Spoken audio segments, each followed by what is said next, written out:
Hello friends, ఈరోజు ఈ వీడియోలో Telangana state MBBS and BDS admission కోసం NEET UG 2025 qualified cut off score కలిగిన స్టూడెంట్స్ కేఎన్ఆర్ యూహెచ్ఎస్ వాళ్ళు కండక్ట్ చేసే మేనేజ్మెంట్ కోటా కౌన్సిలింగ్ ప్రాసెస్ ద్వారా registration and application filling process start చేసుకోవడానికి నోటిఫికేషన్ రిలీజ్ అయింది.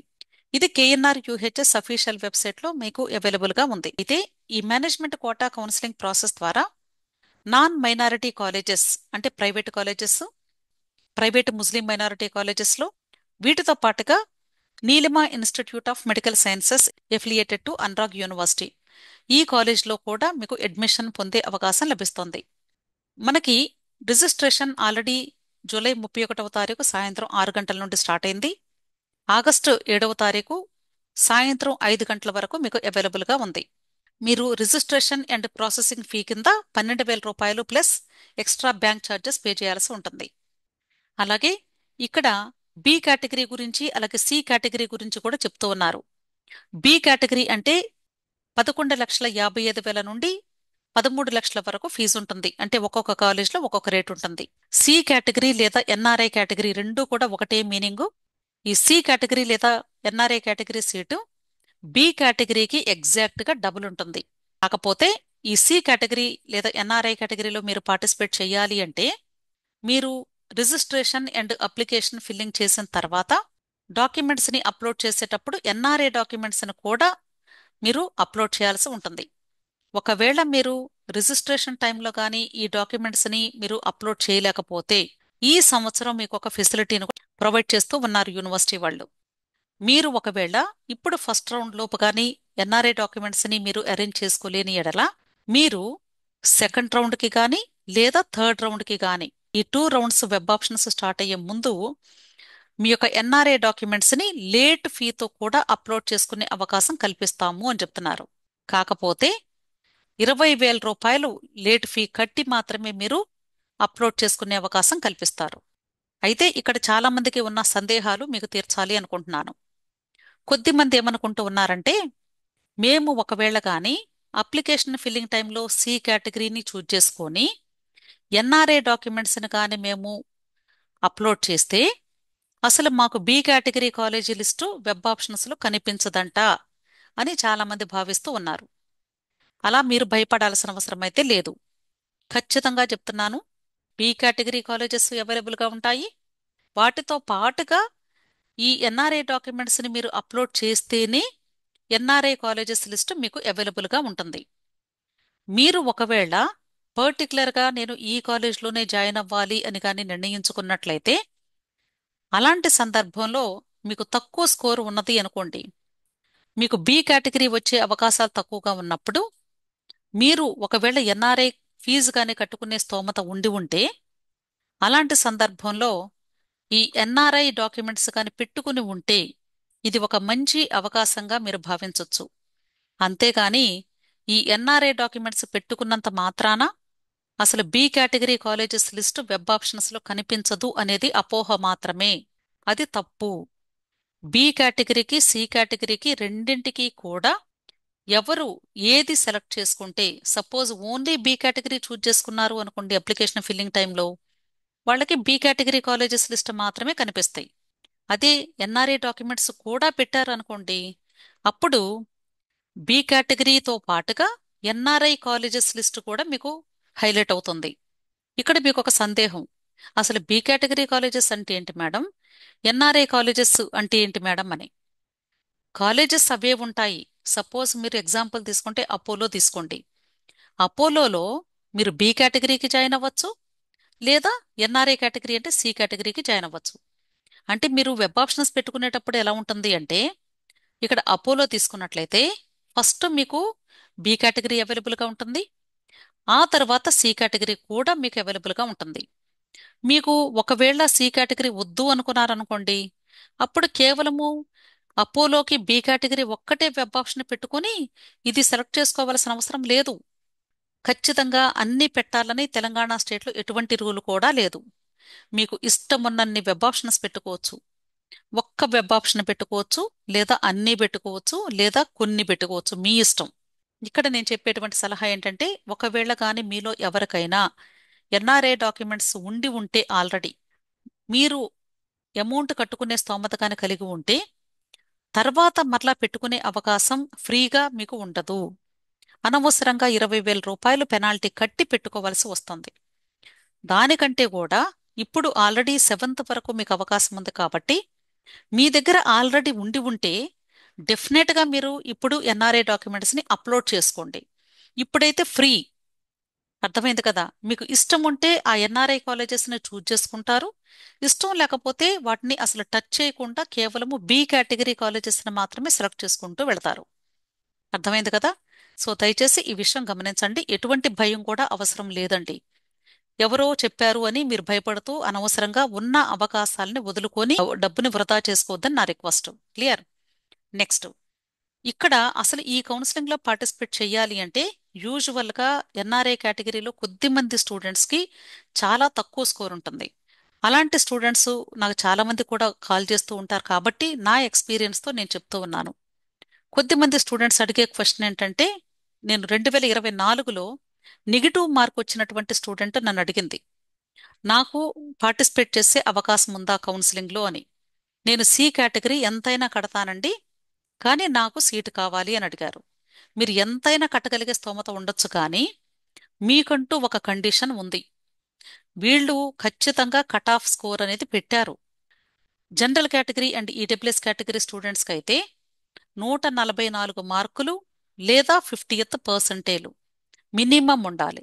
అంతకంటే తక్కువ ఉంటే మాత్రం మీకు ఎటువంటి అవకాశం కూడా ఉండదు. అసలు కౌన్సిలింగ్లో మీరు మీ రోల్ నెంబర్ ఎంటర్ చేయడంతోనే మీకు అసలు డిస్క్వాలిఫైడ్ అని వస్తుంది. Next, SC ST BC and PWD category students in these 3 categories వీళ్ళకి ఖచ్చితంగా 113 మార్కులు వచ్చి ఉండాలి లేదా 40th పర్సంటైల్ మినిమం వచ్చి ఉండాలి. అలాగే ఓసీ పీడబ్ల్యూడి కేటగిరీ స్టూడెంట్స్ అంటే పీడబ్ల్యూడి కేటగిరీలో ఉన్న ఓసీ స్టూడెంట్స్కి అయితే 127 మార్క్స్ లేదా 45th పర్సంటైల్ మినిమం ఉండాలి. వీటన్నిటితో పాటుగా స్టూడెంట్ యొక్క వయస్సు డిసెంబర్ 31, 2025 సంవత్సరం నాటికి 17 సంవత్సరాలు నిండి ఉండాలి. ఒక్క రోజు తగ్గినా కూడా ఎలిజిబుల్ కాదు. అసలు మీరు కౌన్సిలింగ్లో పార్టిసిపేట్ చేయడానికి ఎలిజిబిలిటీ ఉండదు, గుర్తుంచుకోండి. క్లియర్? నెక్స్ట్, ఇప్పుడు మనకి మెయిన్ ఎన్ఆర్ఐ కేటగిరీకి సంబంధించినటువంటి డాక్యుమెంట్స్ గురించి చాలా మంది కూడా వరి అవుతూ ఉంటారు. ఎందుకు అంటే తెలంగాణ స్టేట్లో ఎంబసీ సర్టిఫికెట్ అనేది మోస్ట్ ఇంపార్టెంట్. ఇక్కడ మనకి అంటే ఆల్ ఇండియా కోటా కౌన్సిలింగ్లో రీసెంట్గా మనకి కొన్ని చేంజెస్ చేశారు. ఎన్ఆర్ఐ కేటగిరీలో పార్టిసిపేట్ చేయాలి అంటే స్టూడెంట్ ఎన్ఆర్ఐ అయి ఉండాలి లేదా వాళ్ళ సొంత తల్లిదండ్రులు మాత్రమే ఆ స్టూడెంట్ని స్పాన్సర్ చేయాలి. అంతేకాని కజిన్స్ కానీ అంకుల్స్ కానీ ఎవ్వరు కూడా చేయడానికి వీల్లేదు అని చెప్పారు. అంటే ఎనీ స్పాన్సరర్స్ కూడా చేయడానికి లేదు. ఓన్ తల్లిదండ్రులు లేదా స్టూడెంట్ డైరెక్ట్ ఎన్ఆర్ఐ అయి ఉంటేనే పార్టిసిపేట్ చేయాలని రూల్ వచ్చింది. బట్ ఇక్కడ స్టేట్ కోటాలో అలా కాదు. స్టేట్ కోటాలో నేను కంపేర్ చేసి చూశాను. 2024 prospectus 2025 prospectus same sentences repeat అయ్యాయి. కాబట్టి ఎటువంటి భయం కూడా లేదు. ఇంకొక విషయం ఏంటంటే ఇక్కడ క్లియర్గా మనకి కనిపిస్తూ ఉంది, ఇక్కడ father mother brother sister uncle aunt ఎవరైనా సరే అని ఇక్కడ మెన్షన్ చేశారు కాబట్టి మీకు అసలు ఏ ప్రాబ్లం కూడా లేదు. సేమ్ ఇలాగే ఉందండి 2024 కూడా. కాబట్టి మిమ్మల్ని ఎవరైనా స్పాన్సర్ చేస్తూ ఉంటే వాళ్ళ యొక్క డాక్యుమెంట్స్ని కూడా మీరు యూజ్ చేసుకొని పార్టిసిపేట్ చేసే అవకాశం ఉంది. సో ఇక్కడ ఎటువంటి డాక్యుమెంట్స్ కావాలి అంటే ఫస్ట్ వచ్చేసి డిక్లరేషన్ ఫామ్. ఈ డిక్లరేషన్ ఫాము మనకి ప్రాస్పెక్టస్ లాస్ట్ పేజెస్లో 21, 22 పేజెస్లో ఉంది. అది డౌన్లోడ్ చేసుకుని ఆ డేటా అంతా ఫిల్ చేసి సిగ్నేచర్స్ పొంది అది మీరు అప్లోడ్ చేయాల్సి ఉంటుంది. Next, NRI status certificate of the financial supporter issued by embassy of respective country under their seal. ఖచ్చితంగా ఎంబసీ సర్టిఫికేట్ ఉండి తీరాల్సిందే. ఈ స్టూడెంట్ని ఎవరైతే ఫినాన్షియల్గా సపోర్ట్ చేస్తూ స్పాన్సర్ చేస్తున్నారో వాళ్ళు ఖచ్చితంగా ఎంబసీ సర్టిఫికేట్ తీసుకొని వీళ్ళకి ఇవ్వాలి. అది వీళ్ళు అప్లోడ్ చేయాలి. Next, copy of NRI bank account passbook of the financial supporter. ఎవరైతే స్పాన్సర్ చేస్తున్నారో లేదా ఎవరైతే వాళ్ళ యొక్క పిల్లల్ని ఇక్కడ చదివించాలి ఎన్ఆర్ఐస్ అనుకుంటున్నారో వాళ్ళ యొక్క NRI bank account passbook statement అయినా పర్లేదు, అది మినిమం 6 months ఖచ్చితంగా ఉంటే మంచిది. Next, copy of passport of NRI financial supporter. ఎవరైతే స్పాన్సర్ చేస్తున్నారో వాళ్ళ యొక్క పాస్పోర్ట్ ఉండాలి ఖచ్చితంగా. సో ఇవి ఎన్ఆర్ఐ డాక్యుమెంట్స్ అంటే ఇవన్నీ కలిపి సింగిల్ పీడిఎఫ్ చేసి దాన్ని మీరు అప్లోడ్ చేయాలి. ఇక్కడ ఒక ఇంపార్టెంట్ పాయింట్ చెప్తూ ఉన్నారండి. ఎన్ఆర్ఐ కేటగిరీలో కానీ సఫిషియెంట్ నంబర్ ఆఫ్ స్టూడెంట్స్ కానీ అవైలబుల్ గా లేకపోతే లాస్ట్ రౌండ్ లో అంటే ఫైనల్ ఫేజ్ ఆఫ్ కౌన్సిలింగ్ అంటే స్ట్రే వేకెన్సీ రౌండ్ లో ఈ మిగిలిపోయినటువంటి ఎన్ఆర్ఐ సీట్స్ ని ఎవరైతే బి కేటగిరీలో పార్టిసిపేట్ చేస్తూ ఉన్నారో అంటే మేనేజ్మెంట్ కోటా మెరిట్ లిస్ట్ లో వాళ్ళ పేరు ఉందో అంటే ఆల్రెడీ రిజిస్ట్రేషన్ చేసుకుని ఉండాలి, వాళ్ళకి ఎన్ఆర్ఐ ఫీజు కట్టి జాయిన్ అయ్యేటువంటి అవకాశం కల్పిస్తాము అని చెప్తున్నారు. కాకపోతే వీళ్ళు ఎటువంటి ఎన్ఆర్ఐ డాక్యుమెంట్స్ కూడా పెట్టుకోవలసిన అవసరం అయితే ఉండదు. ఎందుకంటే వీళ్ళు ఆ పాయింట్ చెప్పలేదు మనకి. లాస్ట్ రౌండ్ లో మిగిలిపోయిన ఇస్తున్నారు కాబట్టి ఎన్ఆర్ఐ డాక్యుమెంట్స్ లేకపోయినా సరే వాళ్ళకి పర్మిషన్ ఇస్తారు. కాకపోతే ఇక్కడ మీరు గమనించాల్సింది same tuition fee of NRI category అన్నారు. అంటే బి కేటగిరీ స్టూడెంట్స్ కి ఎన్ఆర్ఐ కేటగిరీలో సీట్ ఇస్తారు కానీ అమౌంట్ మాత్రం ఎన్ఆర్ఐ కేటగిరీకి ఎంత కట్టాలో అంతే కట్టించుకుంటాము అని చెప్తున్నారు. అంటే వాళ్ళు ఎన్ఆర్ఐ డాక్యుమెంట్స్ పెట్టకుండా తీసుకునే అవకాశాన్ని మాత్రమే కల్పిస్తున్నారు అంతే, సింపుల్ గా చెప్పాలంటే. అలాగే ముస్లిం మైనారిటీ కాలేజెస్ ఉన్నాయి. ఆ ముస్లిం మైనారిటీ కాలేజెస్ లో ఫస్ట్ ప్రయారిటీ ముస్లిం స్టూడెంట్స్ కి మాత్రమే ఉంటుంది. ఒకవేళ సీట్స్ మిగిలిపోయి sufficient number of Muslim minority students కానీ లేకపోతే అప్పుడు ఆ సీట్స్ ని నాన్ ముస్లిం మైనారిటీ స్టూడెంట్స్ కూడా ఇస్తాము అని చెప్తున్నారు. అర్థమైంది కదా. అసలు ఓవరాల్ గా ఇప్పుడు ఈ మేనేజ్మెంట్ కోటాలో ఎవరెవరు పార్టిసిపేట్ చేయవచ్చు, ఎంత పర్సెంటేజ్ ఆఫ్ సీట్స్ ఇస్తారు అనేది ఇక్కడ క్లియర్ గా ఇచ్చారు. తెలంగాణ స్టేట్ లోకల్ స్టూడెంట్స్ అంటే మనకి కన్వీనర్ కోటా కండిషన్స్ ని బేస్ చేసుకుని 9th క్లాస్ నుండి ఇంటర్మీడియట్ వరకు తెలంగాణ స్టేట్ లో చదివినటువంటి విద్యార్థులు తెలంగాణ స్టేట్ కి లోకల్ అవుతారు.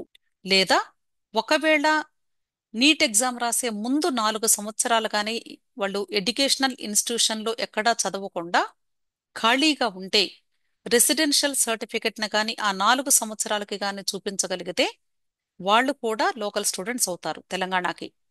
సో కన్వీనర్ కోటా రూల్స్ ప్రకారంగా ఏ స్టూడెంట్ అయితే ఎలిజిబిలిటీ కలిగి ఉన్నారో వాళ్ళందరూ కూడా 85% సీట్స్ ఆఫ్ మేనేజ్మెంట్ కోటాకి ఎలిజిబుల్ అవుతారు. వాళ్ళు పార్టిసిపేట్ చేయవచ్చు. అంటే వాళ్ళకి 85% సీట్లు కేటాయిస్తారు. మిగిలిన 15% సీట్లు ఆల్ ఓవర్ ఇండియా అంటే ఎవరైనా సరే ఏ స్టేట్ నుండి అయినా సరే పార్టిసిపేట్ చేసే అవకాశం ఉంది.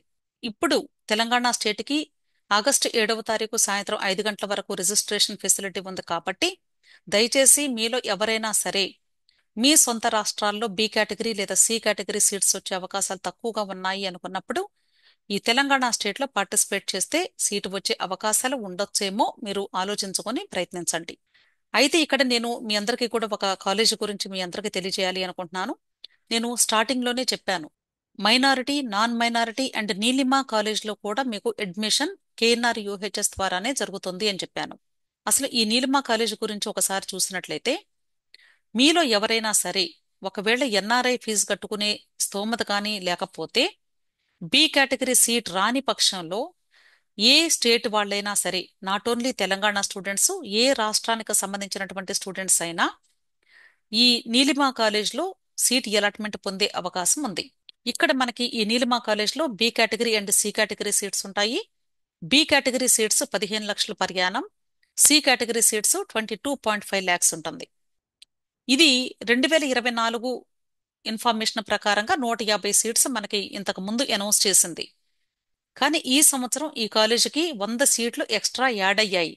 ఒకవేళ మీ సొంత రాష్ట్రంలో బి కేటగిరీ టఫ్ అనుకున్నటువంటి స్టూడెంట్స్ మాత్రం ఖచ్చితంగా తెలంగాణ మేనేజ్మెంట్ కోటాకి అప్లై చేసుకుంటేనే ఈ నీలిమా కాలేజ్లో పార్టిసిపేట్ చేసి ఎంబీబీఎస్ పొందే అవకాశం లభిస్తుంది, గుర్తుంచుకోండి. అలాగే మీలో ఎవరికైనా ఈ నీట్ కౌన్సిలింగ్ కి సంబంధించినటువంటి డౌట్స్ ఉంటే టెలిగ్రామ్ గ్రూప్ ఉంది అని ప్రతి వీడియోలో చెప్తూ ఉన్నాను. ఈ టెలిగ్రామ్ గ్రూప్ లింక్ నేను వీడియోస్ క్రింద ఇలా డిస్క్రిప్షన్ బాక్స్ ఉంటుంది, ఈ డిస్క్రిప్షన్ బాక్స్ లో మీకు లింక్ ప్రొవైడ్ చేస్తూ ఉన్నాను. ఈ లింక్ ని క్లిక్ చేసి గ్రూప్ లో జాయిన్ అవ్వడానికి ప్రయత్నించండి. నెలకి కేవలం 1000 రూపాయలు మాత్రమే. అట్లీస్ట్ మీ కౌన్సిలింగ్ అయ్యేంత వరకు మీరు జాయిన్ అయితే మీకు తప్పకుండా హెల్ప్ అవుతుందని మాత్రం ఖచ్చితంగా చెప్పగలను. అంతేకాదు ఈ నీట్ కౌన్సిలింగ్ కి సంబంధించి మీకు పెయిడ్ సర్వీసెస్ ఉన్నాయి. ఒకవేళ మీకు వెబ్ ఆప్షన్స్ హెల్ప్ కావాలి అన్నా లేదా కౌన్సిలింగ్ ప్రాసెస్ కంప్లీట్ గైడెన్స్ కావాలి అన్నా మీకు ఇక్కడ ఇచ్చినటువంటి ఈ మొబైల్ నంబర్లో మీరు కాంటాక్ట్ చేయవచ్చు. 6303235115. విష్ ఆల్ ది బెస్ట్ అండి. వీడియో నచ్చితే లైక్ చేయండి, మీ ఫ్రెండ్స్ కూడా షేర్ చేయండి, అలాగే నా ఛానల్ తప్పకుండా సబ్స్క్రైబ్ చేసుకోండి. Thank you.